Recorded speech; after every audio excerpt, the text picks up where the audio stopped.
Abonnez-vous et cliquez aussi sur la petite cloche de notification pour ne rien rater de nos prochaines vidéos. N'oubliez pas de partager aussi la vidéo et de la liker. Afrique N24. Victoire FM ya wako malelo. Radio Victoire FM ya wako lema no dase. Victoire FM ya wako malelo. Radio Victoire FM wako lema no dase. Madita le radio wotire nu wotona dinamulo. Madita le radio wodomenu wotona dinamu kakakaka. Victoire FM ya wako malelo. Radio Victoire FM ya wako lema no dase. 96.3. Bena metibe masese kama fanya toto wa wako lema. Yo, enyo mieto mieno miefumi adao apeto apono miamo zodi me ya mi gba foto kolani garçon. Enya me kemi akode to mi oizo. Yo, Na ma ko meton au fond, ni somme don Doyin Sir Jacob. edori. Ah, d'accord. Mileji. Moloko glonene mileji. Lai. Là, il est mort bon comme. Bon. Bon, après ma fondu le gbe. Gbe mi fond. Ya da pele mauga. Je vais toi. Pa foto kolani garçon. Aba togo bi nene ma. Menyabe nyamo togo mo domanya. Enye nu ike procure vividento. So de leme. Ba mo di ma bieleke etwe ike va ya. Kine sa foto sha kon dia gba mo ko mo nyari. Nka bona ba tu mo vi nene mo. Kaflalo, madogbena toju noto. Okpo shal kondi agbade. Ogbona. Mo message de nento yakpo. Mo ne gbo pe uni ba du 10e anniversaire. Que mon message ane mo le tu enebe eyin sage. Amesisi benyi. Eyin sage are. Enu ke le jolo do amare le poma. No me do le nani. Ni jagbagbare. O sage ono nani.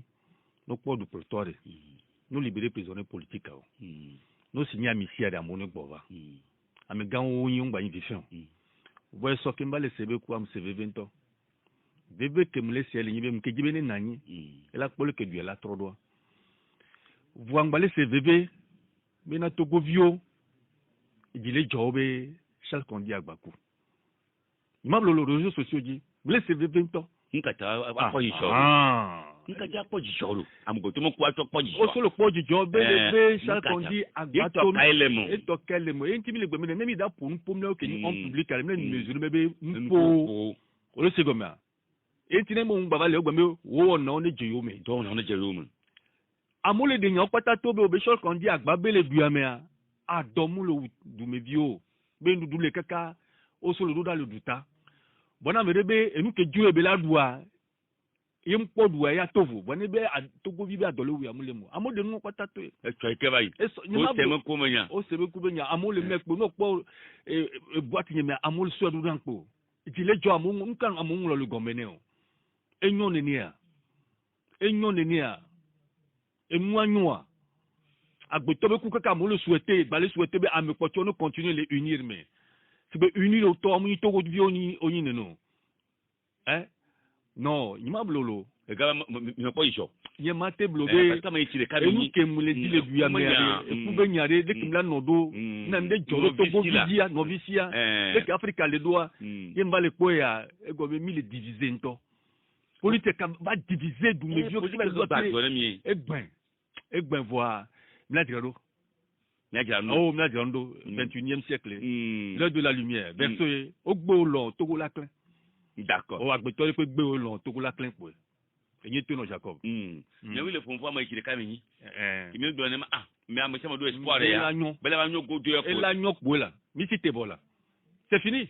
C'est terrible. Avion me mis la rétroviseur mlo. Et la nyoko.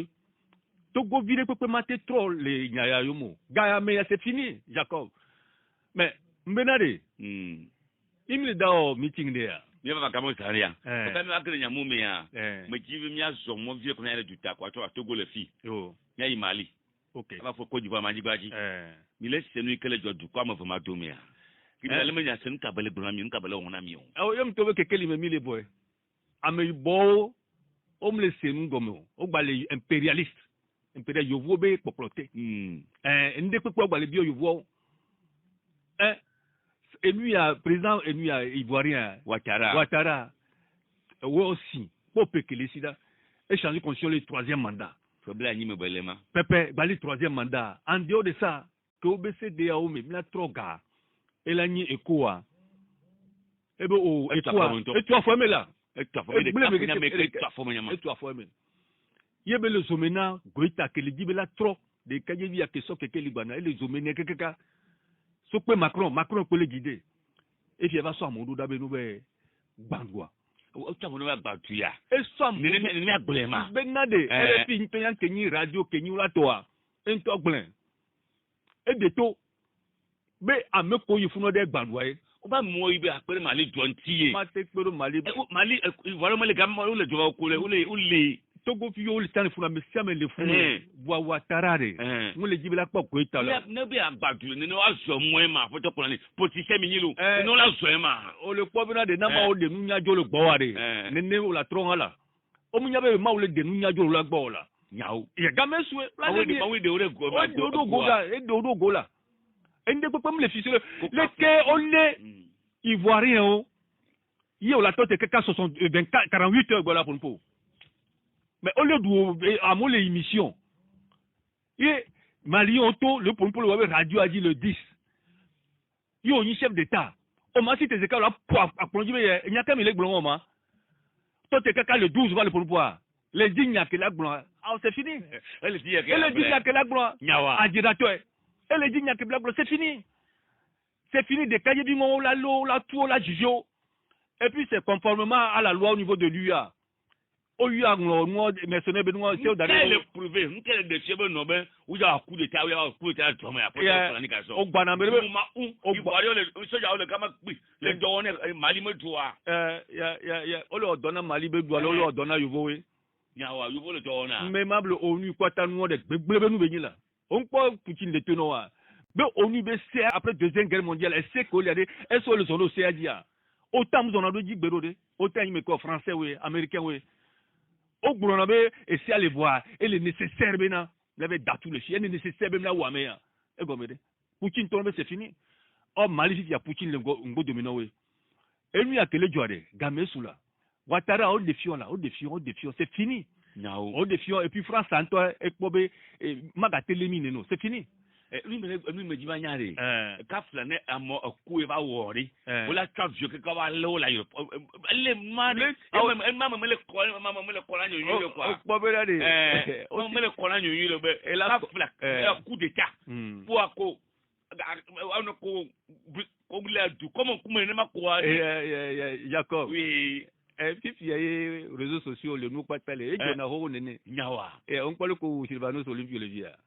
Un an réseaux sociaux que la ko be ye le ko wona coup d'état neno le ko wuna meneno gapo pour ya mefia keke libe game oui ame oba do aéroport o so passeport abe no do visa meno ame passeport à 50 ade e ko passeport e be nous kam va même là-bas o bobe ame oni maçon ame yi enu ame yi avion de toile o ko tout le be maçon ku mo mi jo ba pa toujours les enu ame yo gendarme a téléphone yo ba peto beno ba kpo nuya a peto tro yo a peto ka ba kpo be enu amemu le corps yo so téléphone je pas ba tro le yo Côte d'Ivoire bo be muyi nene o be muyi mission e ame oba le onu be nyam o yo onu to be no be o be mission le pepe mle nene o le kwa va no do viti e gbo me ku mu do viti me kola be Ouattara le dibi la gbule do ela e gbo ho dare Ouattara inabe o sanctionner Mali. Il to Kenya, Kabaï to Kenya, Mali pour one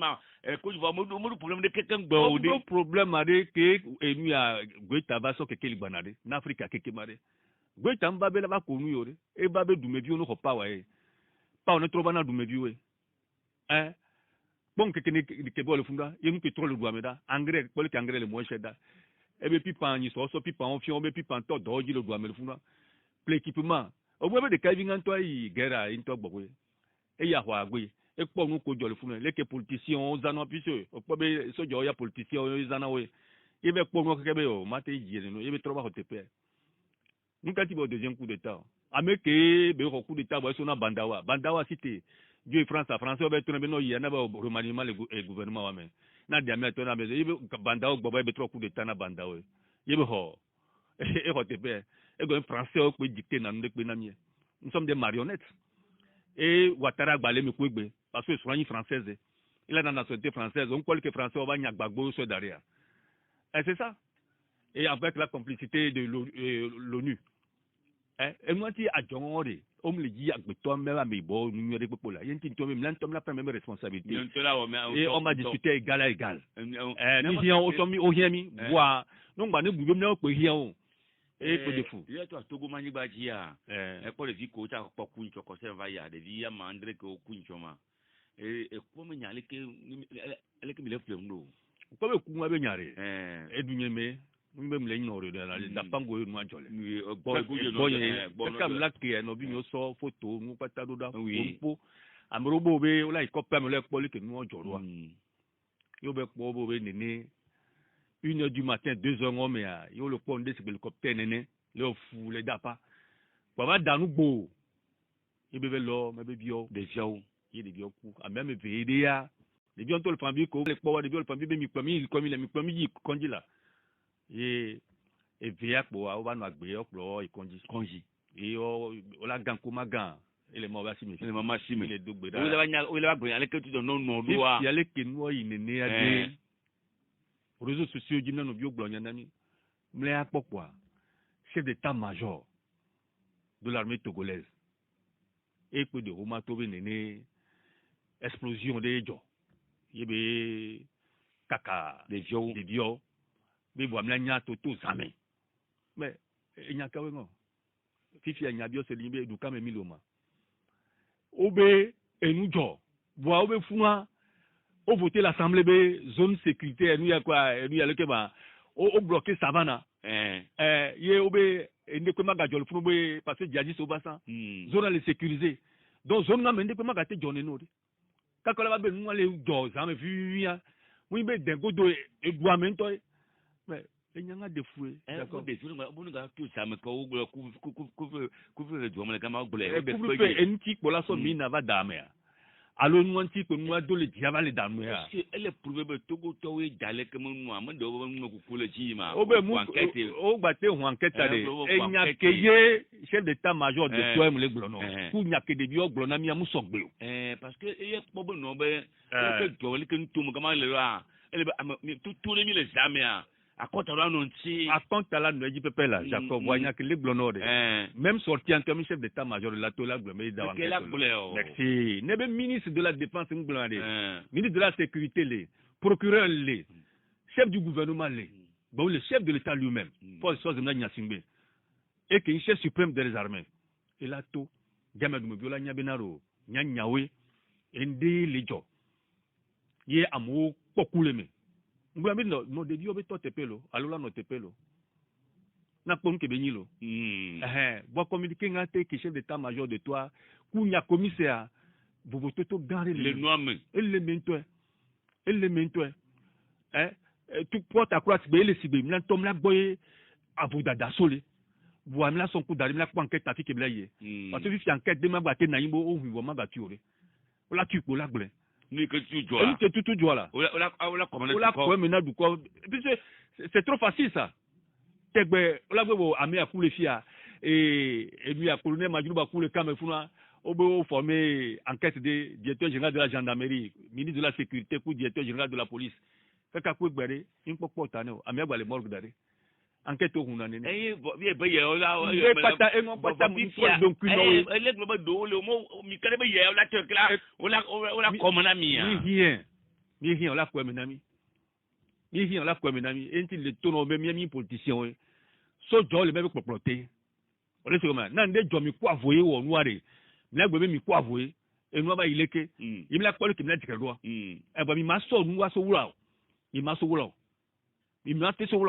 I'm a baron to me. Mais que les yeux brûlés. Allez, nous allons mettre ce n'kaw les dit mon tenyo mo problème to ko ken bo cha ou le nous blé ka ça quand même. O ko be million de frustration. Et donc mais transparence mulo. Ye du me vu amero non mais le corps amero le lui. Amero vo les yeux no vieux du bo la pata question de capo ni la toi. Et nous du me nous jona nene. Injustice et ko na djihadiste et une insécurité. Non. Et c'est tout. donc nous ko to won ko to nyire e ko na auto le ngle yire ma le tena me be duklo lo tena be ko foto to ka fla no mi be no amek ko to yen tato wa tu te ko da ko ju le gle du ko vi o ti le tro le yire e kan yo to le mo ye ti mu ka to lo ta wu mi ko gba na san de mu so jo be wu tutu gba 8 ay ku a e ya fi bien ti me tro me nu ke le tro le dia o le be drone alo le be helicopter le funu ade mu imla to e ya be drone ya puisque nous on a flemme be deva dum la gbo am la to la pe ka la bombarder et nous ti le to be enquête are e jim na potane o le po wa e nu yan to an ke le joa mu le glo na me be duklo lo be na no po me be vio ke yin politique nti o le gapa me me be vio mla fofo mla sron ko politique nti o le gbeji yem na o ke le doa me mla chami le seve biare mi mbube na ne mi po mo poporia e la ni diaji sa mla ni na mia donc pour éviter ça nous t'aime là wo mi va mi nani la soto gwa so mla to akonde to mo la so to me la pa encore a mettre so afile bana bon ami dio le kakamlan to mi le adre mla do komere yen go Charles Kondi agba to no via le ke le jodu me viwa oui enyo mo me le ke fori ne be ja mo ji o amengo koloko no o la tin jaji so mania kwa ga keme mi bube mi yam na te contenu nu ama go to ko am go sa joko yeah ba ya mama ko Jacob Benade eduyade et dans la division lentola afokunto benye doué afokunto le doit mela et timi le Benade mi hiela na ba sene kayo seva senga keme dukola la seigneur Benade et hia ela yo opposant la na la spirit kaji ku et société civile mi on te ta que je pose agbe mi to de dire que na yime do bo je pa wunu e adire akpe agbe nga mi to le makpaje to ma ke gbele uni egbe nya ke mi ke jo ma nya mere ka ma nya onyi ori mi to le opposant makpaje gbe mi me jira no ma ke lo ori e nya wo lo to nka ta se no na ma mi le yo Benade mi le glo yin so ko dukola la pour po be minorité le surfacturation le egbe mi ba pe go bi le foto ko ndi agba egbe nya ma ibo me opposant ma pe le tu na to ma to bu ni ma yo nya o be to ya yo mane fanel o agbe ben nyowe le nabo yo to me le fa mo nya o be to la ke mo ka jo glori egbe na mi la ke be gula m ka fu be na de côté nga de puis mo ko mi me se ko nyu ne mi be fu nyu ne nya mu se gome ne ka fu e ke mpo mpo ne are o se gbe do courage to nya na mi ne parce que kimi da ba yare accord kam kimi da ba yare mi na be référendum oui ku no emi da mi be d'accord be na mi ngbale di mauvaise gouvernance o le se gome uni to va d'accord na contre unir et nous comme se gome ngode accord kimi be damu ni be mi d'accord be mi le di agboyo mi alo mi le di dynamique mi be d'accord be mi le plomi yoro du plan to ale de ti o be na de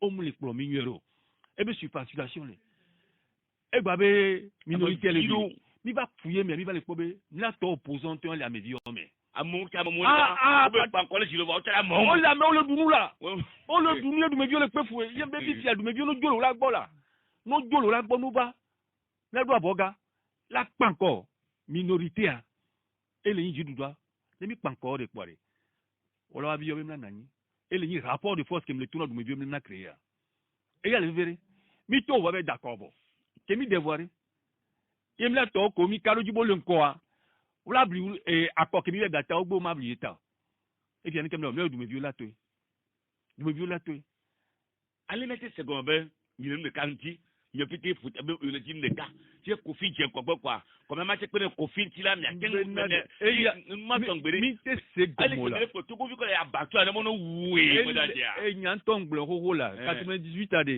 comme 2018 ma ke mi akware ngle te de yem ngle te de te ajibe na de opposition ku di du doare o so du medio dare dodo me le poste bi jaskele nene ebe munyo mo na nene o parce que n'a pas ta non créé parti politique quoi ame ki do nu no e du medio ko oui mais quand mi da blu la tai ba fi ke du ko be o chanchan la mi jagbagba na so chanchan na du medio we ba mi jobe awo chanchan ko munyo e wele ba turo du medio be ke be o munyo a fi ke be di potole nga kamono Jacob gapopo ya me ke mi le pompo ya transition me mi la ke don le septième nem la to ko bo nyo opposant nya we yo que système yo face na boué puis le pouvoir a que le faible bon la preuve que mi d'accord voir donc pour l'antenne yo a mauvais présidence na we et une présence à Messia, mais pas de présence qu'à Messia, même de mais et bien militant, va de mais moso d'apang, oso, vogan, so table, bois, puis et une présence à parler, tout le monde a dit, n'imba dans la film, va faire, mais quelle date finale, on nous l'a dit,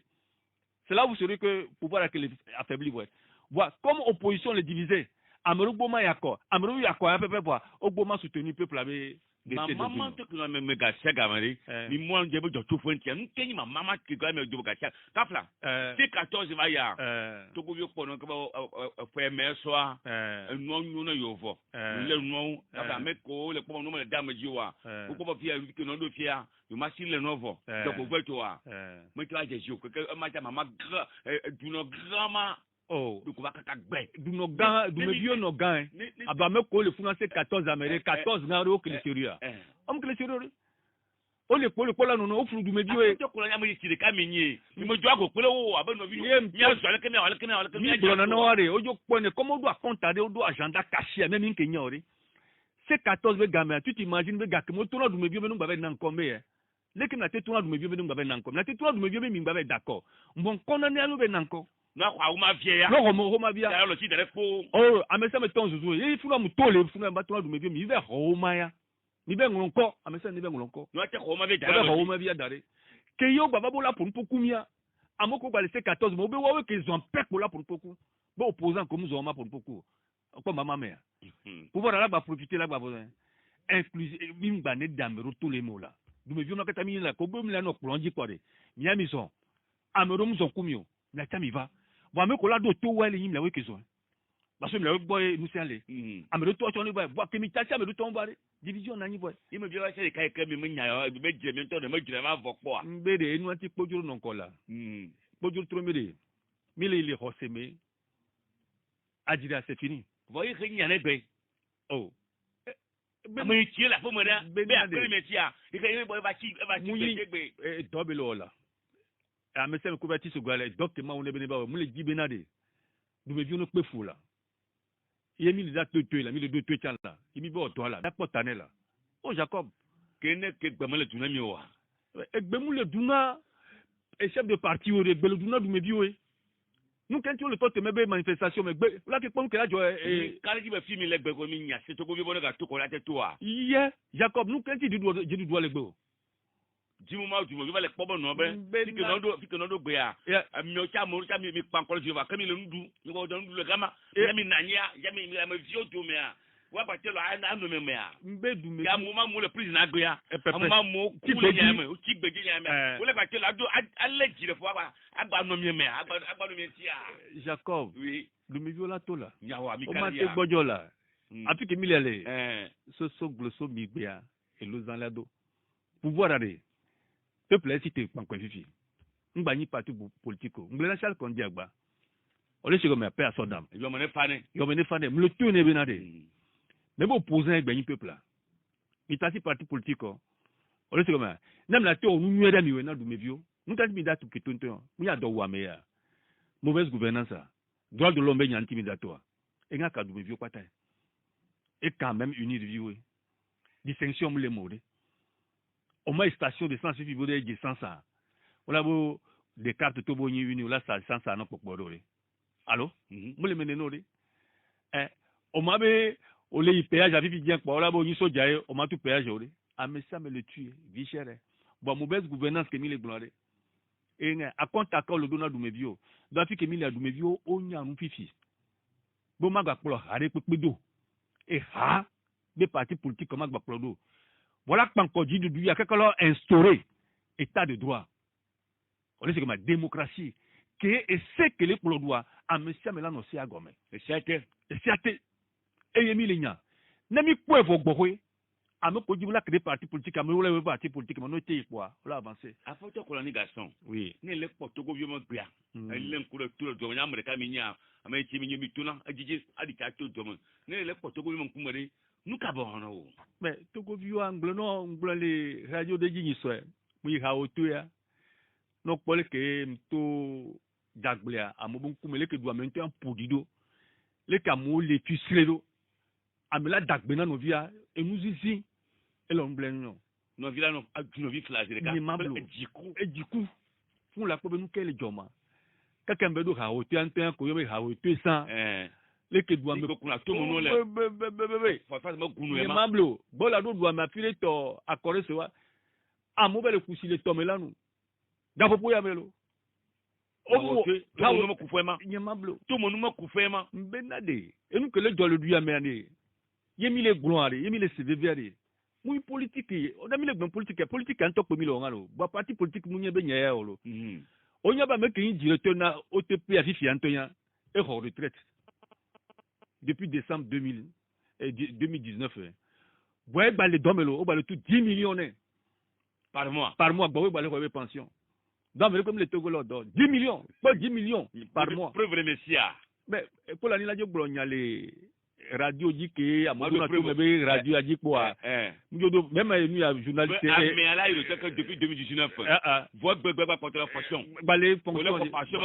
balé salaire e go me Togo vie pemlo américain chamu le Togo pressa kaka na onya délégué do ni amuru ncho do e cha ko retraite aga kemero plus de 15 ans 16 ans va porter la fonction balé ba do ko pesi ade ga kimito démocratie adiare waku ko figo toji e gbale domeke bodu me viole le pefu wo we nya nu mia il faut qu'on arrête ça là dans mes souvenirs toi tu nous oui il faut qu'on arrête ça hein on me le ko du la mi o doku toi na du la ba igbagba yo ko gba fun do be bobo na sigbe e mo ni e gombere Africa to mi yen e bo ni be o mériter gbogbo enyu boy o mériter nu ore o we gbale zidu me vi o do me vi o ta yin o ta la o don to go ju e du me pa me ti yan ju jeune bio le ti yan ju le a me ti yan de on na nyu pour fois il faut des sages les sages et nous que me mi le to ya des sages balé du ya me et nous que me mi le to ya et nous que me mi le to ya du me vi le to ya sage balé du pour la nous les décourager na ndo we Berkane va le discours le gbonyaru il est découragé parce que en face ça me le quoi me que la pankore ono nya gbeton kwa me que la pankwa et de funo we la correntio la correntio il a été grandi et la tourbe e yakolo amunyo e yakolo enyo mi wila o de kemo jobo bo to mi jo mi o jo asu nbu to kura la jo me ke mi je 3 ibo mi le tourno du me bio bena de na popo ko le nkware ko bo iskulo yo do ha ku ton wa we mi do me ti mi do ha mi do aga me sene de sio il mi to le gombe no wa de la jagba pom la ko démocratie na doa état de droit na mi go je ko kware ameke ji la jenko e go do e yam jenko bo lo amela jenko amela non tie yam jenko bo la nyakula yam de tato fo alo ame bo tangba la ba de tato c'est fini mi maga no récréation o more c'est fini trahison o mi maga no mo kola Jacob c'est fini d'accord yo le ko bu me ya mi ya be mi ingénieur mo do la gar ka mi le gbo mo kemiare mi le di kamele to to me a mo ko le to to mari ali mi le po mo no mo do to mo be nya ngle no we mo be nya ngle no be gbo la to mo do doa ngla gbale na du plo la be ngba ti jina mo do do namla wa étude de wari mi une étude d'assainissement voilà la politique na socio ici que si na do ku to na mi jagba mi wo assainissement bo gbo we ya na to mo do amom se o to mo do do na pare tu ko to ni ma mo ma ne ayi ko me nya lu ko agbale mo ko ma o nga di ma ko ke mo voir journaliste ba de to forum hebdo ku ni a liberté o de to après que mo réagir nyambe no nyabe nene mo ho man tiam be na assemblée na groupe parlementaire car UFC le doigt main mo no ira pogbo a si ti ajo yi ati gbo la o mo bibi oba do mo bibi e sine si le kajakpa o la dam ojo belekeleke neji de kajakpa bo et puis mo chom de nyoro na accident joa o la be ameke driver e be hu emunyo na accident joa la be driver leleke bo e mo chana na accident ah bon ah comment e mo ndo mo nyore chana na accident non me signaler nyore na accident non constat non moment non constat non constaté be ameke do mo agbo be so alo ingénieur alo TP gbo be so o la tu fena amewe to keri ne belema ne belinge Jacob nous bon les même ministre Kokoroko le tout school de les ne ko la comme am person quoi tu tomber et sirana do mo lancer défi ne bo tout school là même parents d'élèves ko le funu obe po be ne ga kemi mla joba hu donc le obo npo do projet le ko sukuma re wata automare ya même la to autrement no défi la mai funu ma de moufion là que de violer rentrer là là il rentrer là. Mais ingénieur, c'est le génie. Et c'est la créativité.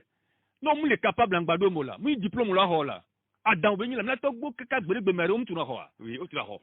O mo na po. On a po. Génie né. non mu nya ndiare no dibe ogbe jidu duare o le kuro mi sigbe o la to jiji non ne me le kuro go le do to du me bio comment tu skuma mo ra tu tu ko tu la tu be si le rado funwa ni la te non ko il y a des si le rado funwa de et famille ko le funu yare famille ko le funu yare puis quoi de viola yo puis quoi la yo ouais si me le rado wa la dada on le funu donc non to ga o tin la ko ma te o to ma ga ma benade o tin be nya ma no gbe so mi terrain jipo la dada won no une semaine 2 semaines ma so to no be mi poli ki mi la o ya ma de so no po yen yen o be ga ma dada won no po o le se comme a le monde to jipo e bola sukuma ti ma ga le suko ko de wala de viola rentrer là wala rentrer ko la ni le pour polo me lancer défier yen gba nu ke yen mu nyore o ko be school ke mi ina de no le tu ingénieur à l'ingénieur là ko diplôme ndé yi scientifique e go me yo voir tono bena e pe ku aleleke ciment aleleke fer aleleke dosage aleleke bono be do terrain dia on to la doit dambu voilà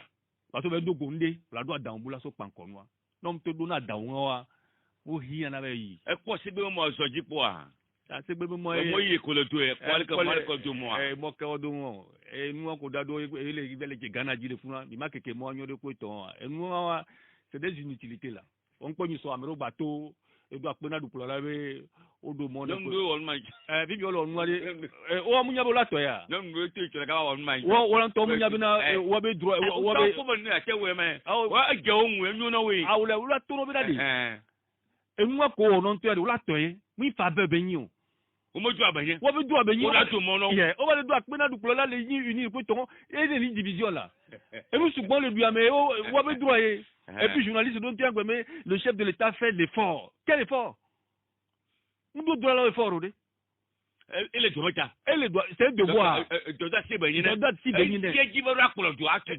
et ziyeji be na de do me bio pata nevo no le do la kpolaji na do lo la kpolaji e la nya me tutu gba ke la fon e la nya me potia ke la dan lo amlani apoto ko be mlani vo e bo odunuwa odo fois o le la masemia no po ni na de ne so be na so candidature de la gbebo Mateo la tio yeah 7 à 8 millions ben na de puno la nya be du plola di du e na plodo amu fa voici le nino nyawa il joue du pouvoir si on laisse divina pouvoir on me l'exercer to go me l'exercer pouvoir on le juner on le juner on peut enseignant ye kokoro ko nyaawo si gbegbele to ko jibe ba ora o mi nyaki chawo le du yame o nyawe o la so ko do ja ga pa ma présenter mais ame toro ga pa ma présenter mais pepe yo be so de kapo yi justice o le bi o be no libérer provisoirement gbe enu anwa ki cha ko do no yo tasi de dio mebe dio ko le fio noa o tasi o do ba ho amero ko patapata bola wa gbon po de pourcentage de to be amo passer sugbon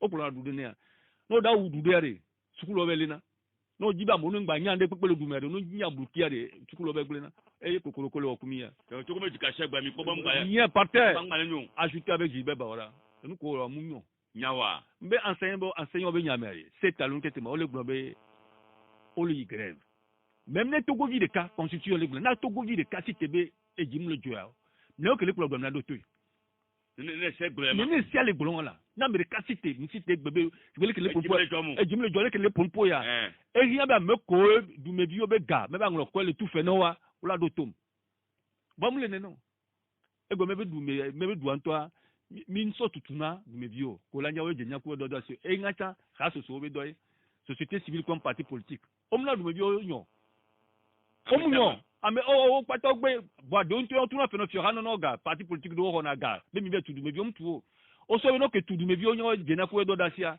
e gbe me a Jacob akọ kemi daba ya du me bi o ma to me la ko be nu ke le gwa me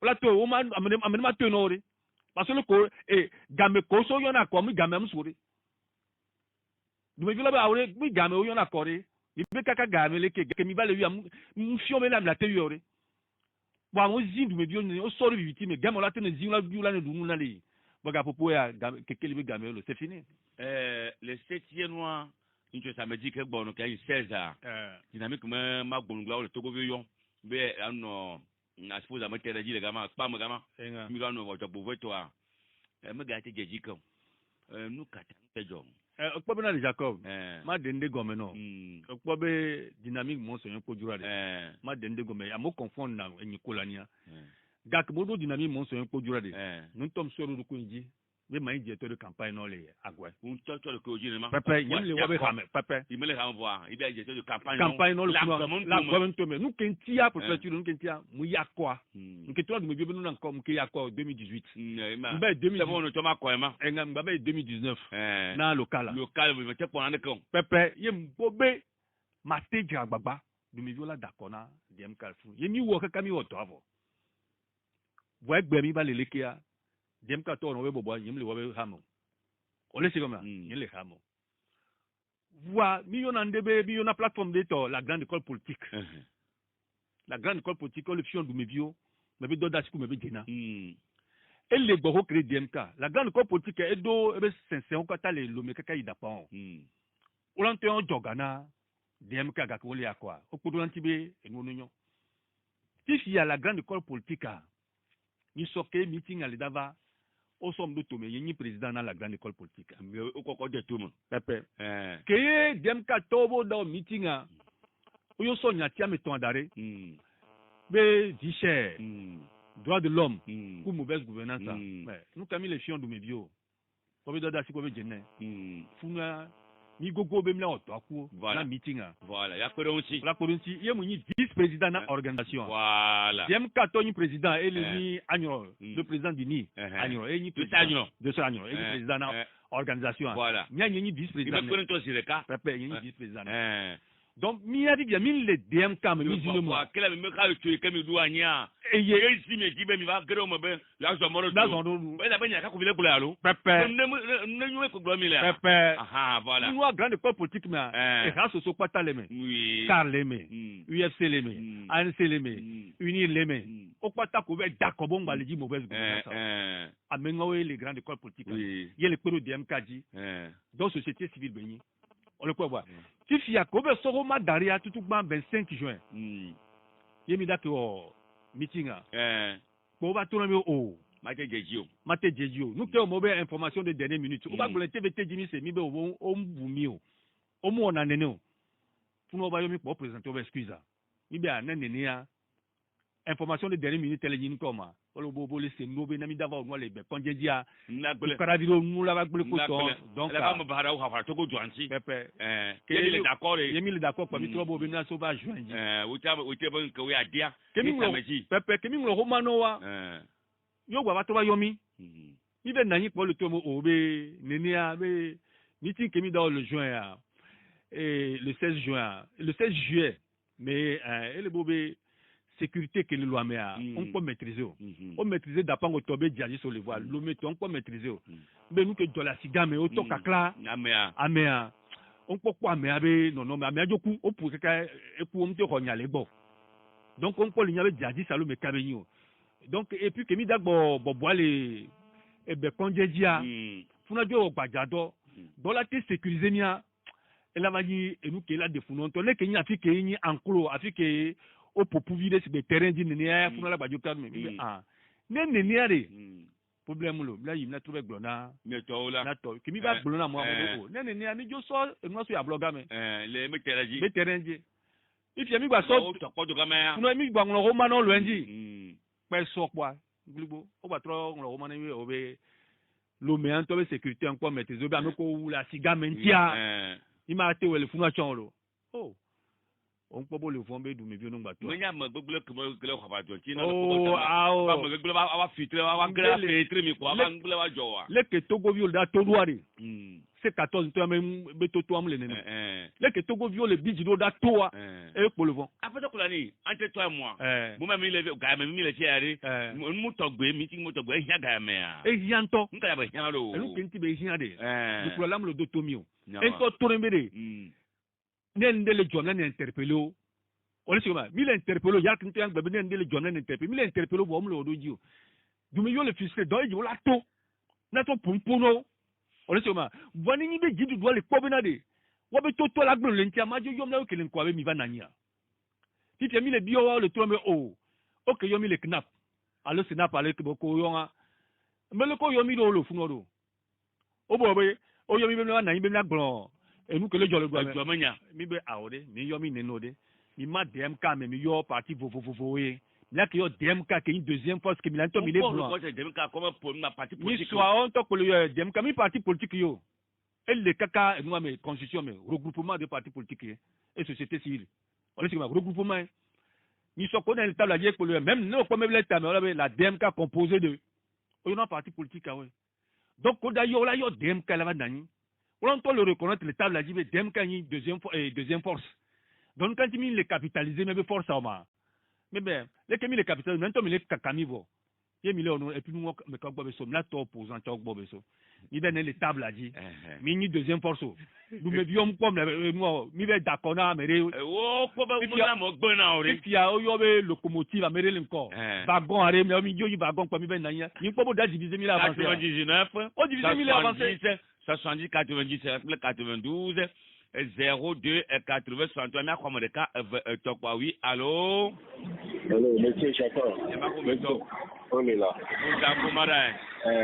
il me casse encore fort la me vire pas pour le moment awo vire ni ka fait non egbele ba obo zamo ni a président Dogbelo o mo ho gbe bo zambo d'accord il a le secrétaire ah me ko tele juro et là il chante et moi ben ko nous que ni a tout bien ni le question et que ni opposant que les non quoi il y a trop une bonne domaine il y a Boussousou et que le que ni anamia manifestation bu batele ils sont à monsieur mais là c'est son drapeau a terebe monti do monti il y a trop de statues bani Togo be drapeau il y a te o mo keke e Kenya so mi o le ko Togo ya le chole kia a me ko le o katafiti et si aller pour les piétiner tous mes vieux on les sort de pdb tous mes vieux et tu prends l'entretien les diabenade puis sort de aller nani vois no ya on a nous avons la situation mais donc il y a au soja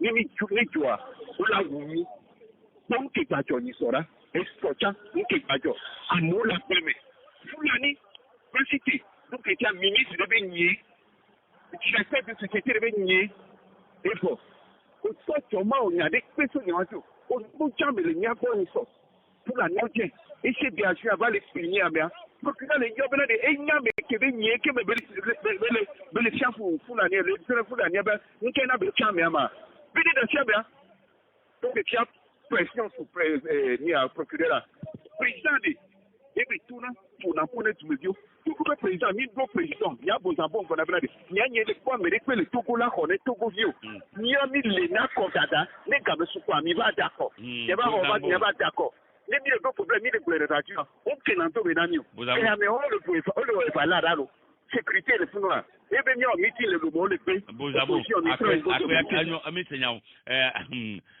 miaka kila mor kareke oui allô oui je m'a compris ouais pele malo egale bon pele ok de bona me tupe ah bonami ogo gbale interview meeting ake o gbale interview o interview e gombe ko yin bena re enu bon anu bon ne ene nu agbe se nwo po a ola de guy ba mi se gombe be DMK ekpe donc DMK la prendre des dispositions que et la se gombe be be ekpe hein et la sordo donc DMK opportunité nationale venu afin que du quoi la pour et be la nya régime RPT unira et pour DMK nya ke la pour enyo bye bye mi ajirando elle veut les avoir porté mon carré que oui 4 oui allô François Belebo monsieur Jacob garo mo le wana sebenare na président to kura pona sebena to go ke ya ite to kwa ni to no ka ta pensi to gwara na to la de kwa to no ibala lo la bo mo mi ti mala ni me te ya go mo kwa ni me se no go te nyanyire olo ma we o do akena mi za do douanier to bon oui e wa ko ta America ko to nyale kwa ni mi ale nyoka ta populo du pour mi ti mo aji oui allô allô allô monsieur encore bonjour madame kumya manyi ko de fuga madame ko ina ba nasko anako Belebo madame ko ma dia banade Togo douanier me plola on to ade madame ko ma dia banade ame ko le premier Togo vi oni lo allo ambo ni va le premier sur le premier nema après c'est bon photo coloni il me nya mi do tire sireka ko be nya ke bele bula nya to bele bula enti mi le be akore pepe ma te gbajo le Togo na mi nanyi o dume bi oni si anywere mi wa te akore pepe ye wala so dume bi opo so ne yibo le yakọ akọ ke mi daya eje mi na pota na mi ma nanyi la po be eke gbagba no dume bi o ma nanyi po la cité mi na to me mi ve d'accord pour le d'accord ko nu ke le gwa me ma tore Jacob il faut qu'on arrête ça c'est fini et moi ti na to ko gba le se ni mele o ngo le yambe no o le gbele ku dume bi o mi hon bi o ga popo ya keke le be game no da o recensement mi be nanko voix accordé que matin do na mi porta na DMKV et nous accord qui mi d'avait le 22 février 2020 il y a pas porte valia mais il y a mu le ben kentio lukati du begele o dore et c'est que depuis 2020 mi devola mi devo que mi deuxième année mi batte non cinquième année voade quand mi le réclamer vérité des une année du me yo mabene da kwa nous que le gouvernement to fiade non non quand même là voyez et nous que le gouvernement to ma mi gala ji jilu ala le ko mi gala ya mu le ji du me be mi du dem ka to be du ti yam trombe vérité des une et yan le go yen go ko la di mi le go ma ga ga me ya e yan to mi ma mi potana et nous que mi be da mi ma ga se tourna du me bio be to renvio minima to go bio kwa mi jo le pokwa nyan ko la ni kwa ma ga tourna du me bio be accordé ba le niveau le simie mi ya Yemi nani bouta me bedade le kola ne d'accord le Togo doma mais sinon à quoi do sens le Togo re ngba do sens re on pa me le gbon fi ale e le sigbe mi le du kola gbon ne mi nyebe sujet le Jérémy sigbe le kima awre e me koko mi le gbore plutôt elle a servi mieux BPCC Benyi Jacob et lui opata ki mi le gboncha est-ce que mi on to aname conseil monsieur Gobon du toi et je sais subola Benina yo ya e du me bio lanya no nye vokwa lanya be enu ya olo ota fumie emi le wo ya vivie o le kwa bwa sa du me bio no ha o me po ko be ha me po la te onwa mu ye ha be nya ya ore e du be nya mi le gblon donc Jacob ko be na de amesiam ke yo le vivie re mato mo me be radio aji ma yo Togo de bois le Togo enu ya société civile na gabi do sebe nu la kusati beaucoup enu on to na bujo le menga société civile et nous y a que les joueurs ou la tanu pognode nous be gogo parti politique o nous be gogo wa no bo no boire les mina ikpolo les tables kaji yemi conférence de presse les lignes vont bouger les unir bon kunya te bla no mi mer tu fia keke libe gamela na ma no mer na ma flate no me komi boma ko mu to nya to anyi don ye anyi a ne va so to kere ya Jacob be na fifia mto afomela e so mi no na zo gemi gbe de fofoye no mi po ku to mi ba po be na ametafuye ite mi be awre amunde de tato bo mo nzin to be elle je mi le di no me ma pa bo nga ji ba pa saga na mo wa e po yan le gbule mo nzin to wa be e wo mi keke gbe kwa mi on to de mi ka ti teme no ti ade amek la pe yo no komi wa o le komi bo to le me wo be militant o le me wo be militant be d'accord contre eux azon li temi da keto ya no ko la se peye ko ken ko ameko la se peye minorité kele gbe no we wo be gba ni opposant ko ni le dare o me le liberté des unes de o ko to america o ni lo dunwe azon li akimi da ke no na ke po ameko la to da uni ton to an di sagbana o gba na macha o ko to le pe fu nous ke bo mil da utiliser constitution et c'est que les promis de Togo mil da zen ke kala zen bo et na mi va zen boa mi bu na me peuple la prendre mes responsabilités et y en a notamment na me du compte bi yona nbe na de régime de pepe ne peut jamais venir même l'armée même la force de sécurité ne peut jamais venir à bout d'un peuple déterminé na du ko ba ko na le sigbe bon ne non tu ke be tiasile bon mba te po te pere pepe ya et la dou donc à fi que lia wo ya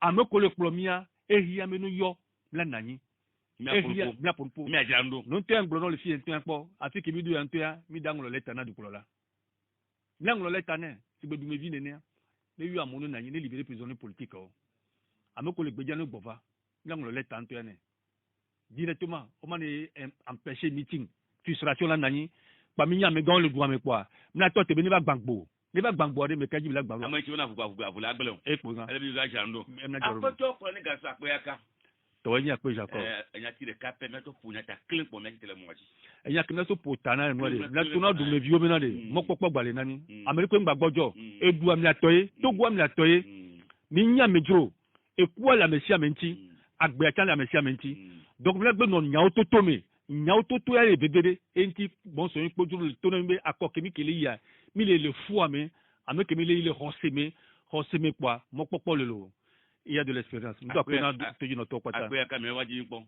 mi aka denwe ko bera to a mi asiale ke Jacob Arama une photo pour la négation ti le moji les filles à school Kevin Kojo amjoye wonya make no morandorf ya bye bye.